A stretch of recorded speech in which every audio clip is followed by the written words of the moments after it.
Hello, my name is Teresa, and my presentation is on the Freddie Mac fraud scandal.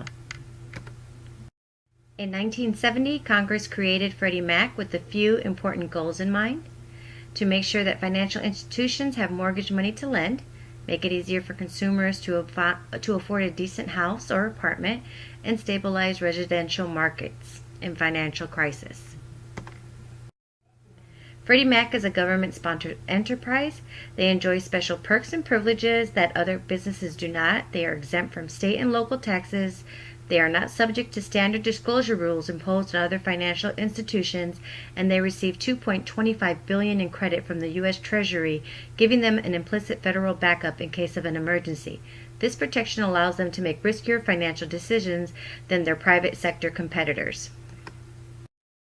Freddie Mac is one of the biggest buyers of home mortgages. It buys mortgages from mortgage lenders, repackages them into securities, which are then purchased by investors. Freddie Mac makes their profits from the differences between the cost of its debts and the returns on its mortgage bill holdings. Mortgage lenders use the proceeds from selling loans to Freddie Mac to fund new mortgages. Then Freddie Mac replenishes and increases the supply of funds available for home buyers and mortgage lenders. Freddie Mac had begun peddling large quantities of high-risk subprime mortgages with terms and features that drastically increased the chance of default. These loans were predatory products such as hybrid adjustable rate mortgages with balloon payments that require serial refinancing, negative amortization, mortgages that increase the unpaid balance over time. Wall Street firms such as Lehman Brothers and Bear Stearns packaged these high-risk loans into securities, got the credit rating agencies to approve them, and then passed them along to investors who were often unaware or misinformed of the underlying risks. These were the people who were responsible for the fraud and the fines that they had to pay.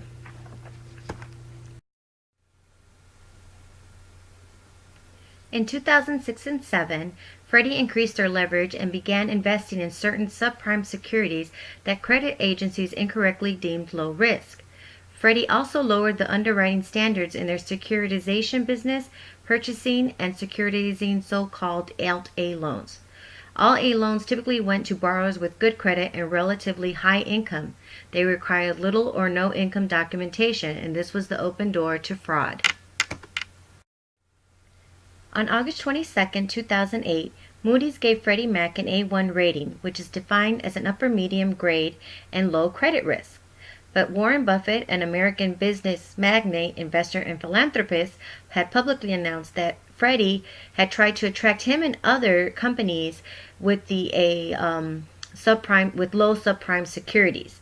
Then after that, Moody's went back and changed the credit rating on that day to a Baa3, which is the lowest investment grade credit rating.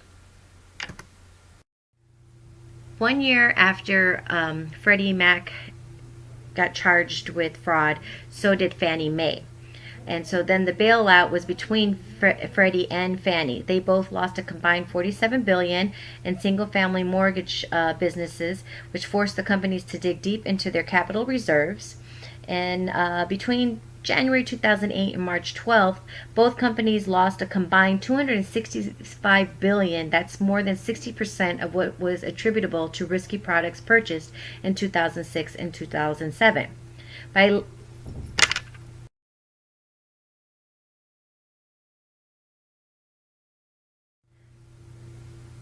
By late summer in 2008, Wall Street firms had abandoned the U.S. mortgage market, and pension funds and other major investors throughout the world continued to hold large amounts of Freddie securities, which then caused the Bush administration in September 2008 to respond by placing Freddie Mac into the government conservatorship, which is where they remain today. Today, Freddie Mac has improved their finances, which has led the Treasury Department in August to rework the terms of the government bailout. Freddie has drawn money from the Treasury Department as needed to bolster its capital reserves. In exchange, the company issued preferred stock to the government on which they pay a mandatory 10% dividend.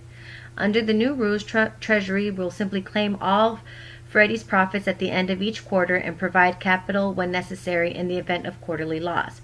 It could take the company about 15 years to pay back taxpayers in full, and the continued uncertainty has led many key staff to leave and has caused an underinvestment in necessary infrastructure and systems. An interesting fact that I found was that the appointed chief of staff of President Obama, Rahm Emanuel, served on the board of directors of the federal mortgage firm Freddie Mac. Thank you.